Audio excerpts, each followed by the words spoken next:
Registered Phenomena Code 449. Object Class Beta Red. Hazard Types: Contact Hazard, Aggression Hazard, Extraterrestrial Hazard. Unconfirmed. See Addendum 449-1. Organic Hazard, Regenerative Hazard, Sapient Hazard, Transmutation Hazard. Containment Protocols. The current RPC-449-1 instance is permitted to be confined within RPC-449 when not undergoing testing. RPC-449-1 is to be secured in a standard humanoid containment cell. Rations for one adult human are to be provided regularly to RPC-449-1. Separation between RPC-449-1 and RPC-449 must not exceed 24 hours. During feeding or experimentation, the involved testing subject is to undergo a direct, genuine confrontation with RPC-449-1. This is to maximize RPC-449-1's nutritional intake and ensure its continued vitality. Tracking implementations are to be attached to RPC-449 and RPC-449-1 to deter a potential containment breach. Due to RPC-449's parasitoidal effects on RPC-449-1, one CSD subject is to be selected from a predetermined list of CSD personnel, following the previous instance's expiration. A parasitoid is a type of organism with parasitic behaviors that eventually causes the death of its host organism, be it an action of themselves or their mere presence being too much of a strain on the host. A remote drone is to acquire and provide RPC-449 to said personnel. When possible, RPC-449-1 is to periodically relay information involving RPC-449's historical origins to Authority personnel for subsequent analysis. Current knowledge of RPC-449 suggests the potential to reproduce. Preventative measures have been implemented to restrict any attempts by RPC-449 or RPC-449-1 from engaging in this practice. Description: RPC-449 is a living, semi-parasitoid organism that superficially resembles a short sword. Specifically, it resembles swords of the Late Bronze Age in its style. The blade portion of RPC-449 is made up of a highly dense type of muscular tissue.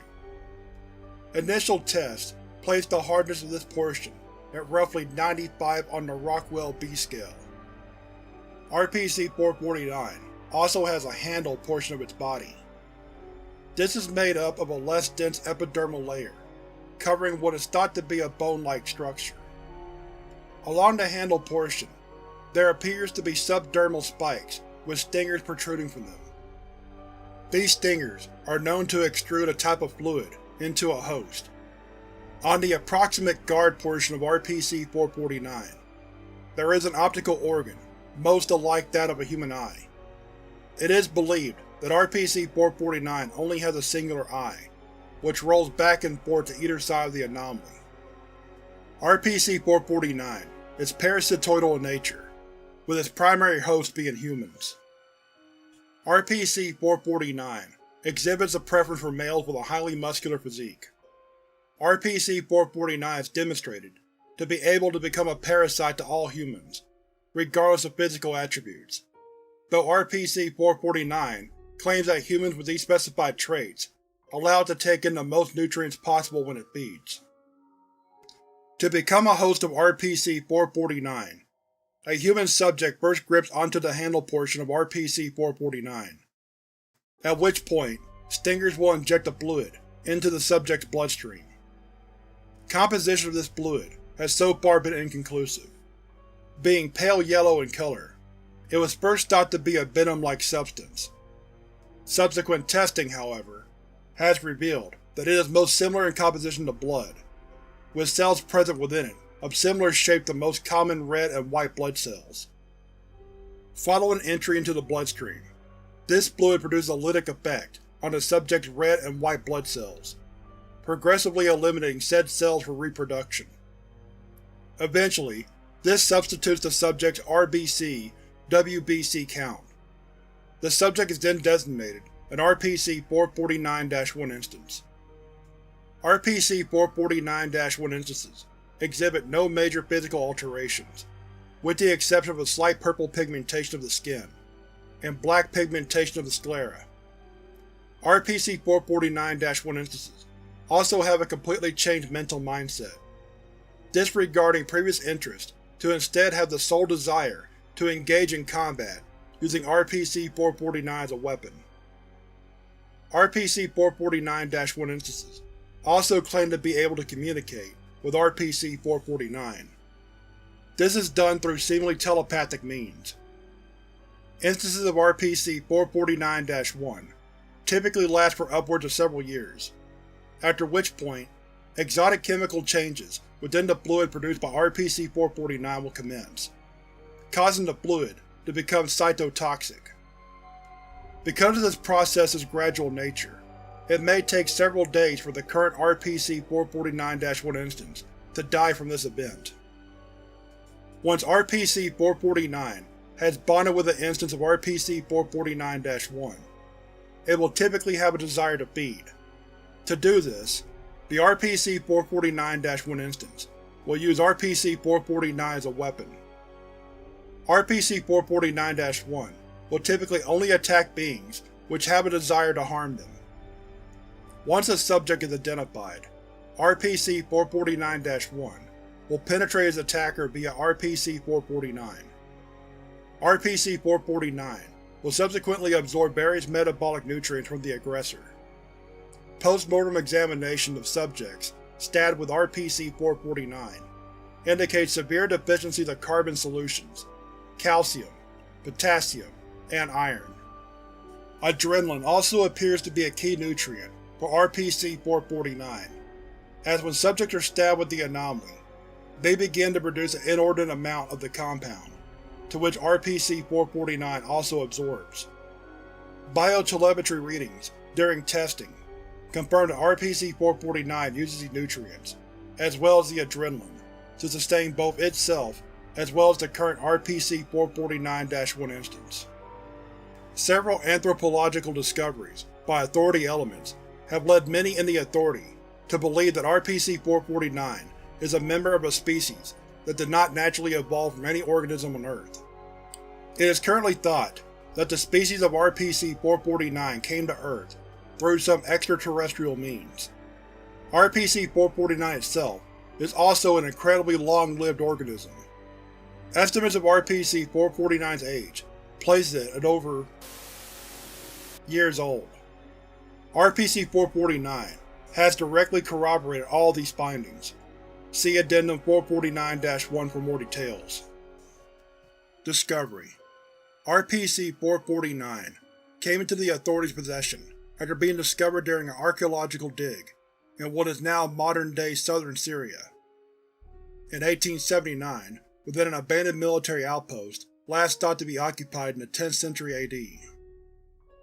RPC-449 was found within a scabbard attached to the corpse of what is believed to have been a high-ranking military officer from the Abbasid Caliphate. Several records mentioning RPC-449 were also collected from the site, that can be found in the following addenda. Addendum 449-1 Alleged abridged history of RPC-449 on Earth. Through various interviews and expeditions, evidence of the existence of the species to which RPC-449 belongs has been found throughout the world. A sample of this evidence is collected in this addenda for clerical purposes. To access the full records, please see File 449-61B. Interview 449-1 Attempted communication with an RPC-449-1 instance. Dated 1879. Interviewed RPC-449-1-267, who has a direct line of communication with RPC-449. Interviewer: Dr. Thaddeus Forward. After a researcher on the expedition, which discovered RPC-449 made contact with the anomaly, the subject began to call upon other members of the expedition to attack the subject so it may obtain nutrients.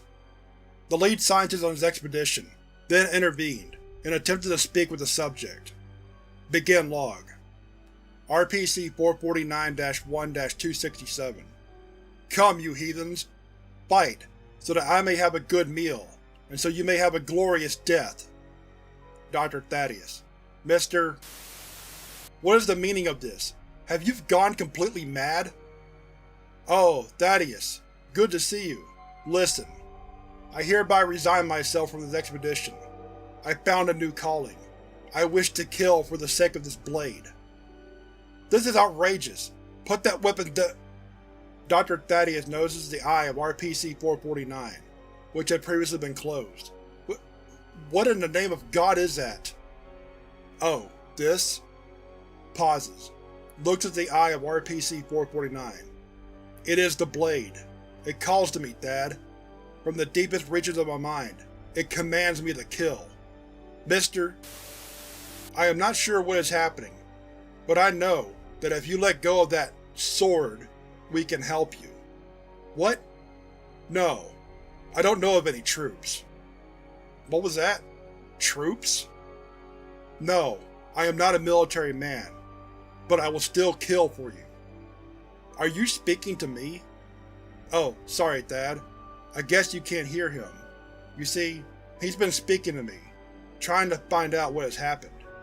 He's been trapped in that scabbard for centuries, I think. Who? The blade, you mean? Yes, and he is very hungry. He needs to feed, to bite. Come on, Thad. Blast me with a repeating rifle. I can take it. Mr. Please, I'm not going to shoot you. I am, however, going to help you recover from whatever ailment you may have. If you'll drop your sword, we can… Bah! To hell with you!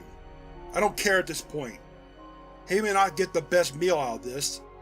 Subject raises RPC-449 to swing. But he shall feed none to… At this point, a member of the expedition had snuck behind the subject and proceeded to hit him over the head with a rifle, knocking the subject unconscious, while also causing the subject to drop the blade. Nobody place a finger on that sword. Cover it in rags. End log. Closing statement. RPC-449 was wrapped in cloth and locked in a chest, after which it was transported back to an Authority facility for study. RPC-449-1-267 entered into a state of psychosis, as well as malnutrition, after prolonged separation from RPC-449, and died shortly after separation. Recovered documents from RPC-449 Discovery Expedition. Below are several translated journal entries of a potential RPC-449-1 instance before its death in approximately 947 AD. March 12, 946. God is my witness. I have encountered something most unholy. As I engaged in combat with several infidels from the lands of Byzantium, I was face to face with one who I am most certain was possessed by a demon. Its eyes blackened as night, its skin the shade of a corpse, yet it fought with the tenacity of 10 lions. Several of my brothers joined me in slaying it, yet still many were felled upon its blade. This is what I'm most curious about. I believed for a few moments that I witnessed an eye upon the blade the demon was wielding. I wanted to look closer, but we were commanded to leave the battlefield shortly afterwards. We made camp several miles away from the battle, and the thought of that blade still haunts me. Had the demon also possessed the blade? Or did it take the form of a blade, and made that infidel use it as a weapon? I must go back to search for that blade. We shall pass back through there to advance on our campaign. I will scout ahead to attempt to retrieve it. March 18th, 946. My second assumption was true. The blade itself was a demon, and cursed myself, I too have become its host. As I walked among the corpses of the battle, I had found the infidel which wielded the sword, and upon the sword itself that was in fact an eye of a man. I am but a fool for reaching for the handle of it with my bare hand. As I did, it felt as though scorpions were piercing my palm. I watched as my skin became the same shade as the infidel who fought with me with his blade. Soon I began to hear its voice, the blade's voice. It speaks to me in my language. I do not know how, but it simply does. It speaks of such strange things. It speaks of ancient days, from beyond thousands of years ago. It speaks of man, as he once was, and of how it possessed man. It also speaks of death, of killing, how to kill. I want to kill. I want to kill for this blade. Why did I write that? This blade is a demon. I cannot kill on the orders of a demon. There is but one course of action I can take. I will approach my superior officers, and ask them to slay me where I stand. May the Almighty Prophet accept me into heaven despite my sins. March 27th, 946. I feel immense strife within myself, as well as towards my now contemporary officers, for they have given me revelations which have caused me to doubt my place in this world. As I approached my then superior officers, I recounted my sins to them, apologized, and stood before them, waiting for them to draw their blades to cut me down. I also instructed them to attempt to destroy the demon blade, so that no other may commit sin in its name. To my surprise, they told me to rise, and to follow them into their tent, where they then revealed to me of the blade's true nature. They say the blade is not a demon, but a being like any other. They say that it came from beyond the firmament of heaven, untold ages ago, along with its kin. They say this tribe of heavenly weapons first appeared to humanity as a rock, and from the first time that man used that rock as a weapon, they have been with us. They also say that they believe the tribe is dying, that this may be one of the last of its kind, and that with my help, I can re-establish this tribe to its former glory. The blade itself spoke the same things to me, explaining that many before me wielded it in countless battles. They have spoken to me of this and more, promoting my rank, swearing me to secrecy, yet I still do not feel it is right. This blade may have originated from beyond the veil of the heavens, yet I know in my heart it is not one of God's creations.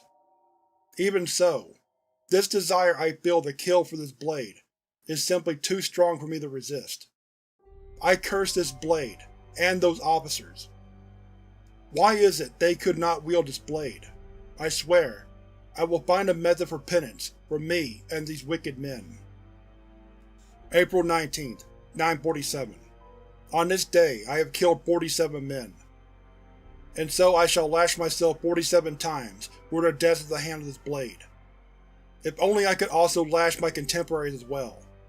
They continue to converse with me, as well as with the blade, using me as a medium to learn more about it.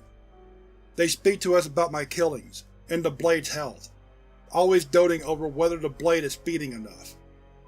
I shall eternally curse these men, who have used me only as a host for this bastard star-spawned creature. I also eternally curse it.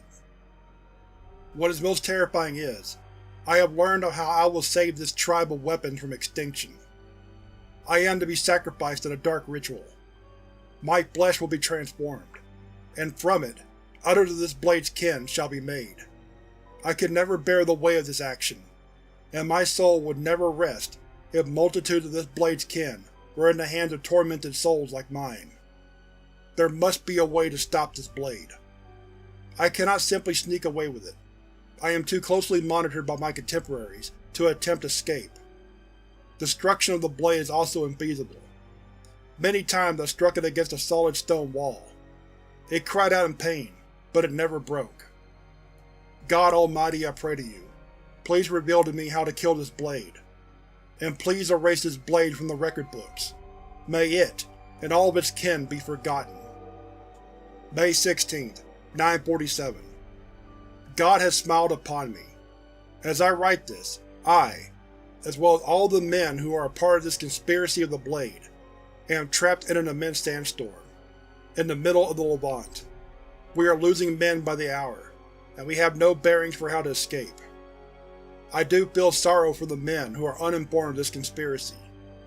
I thank their sacrifice immensely.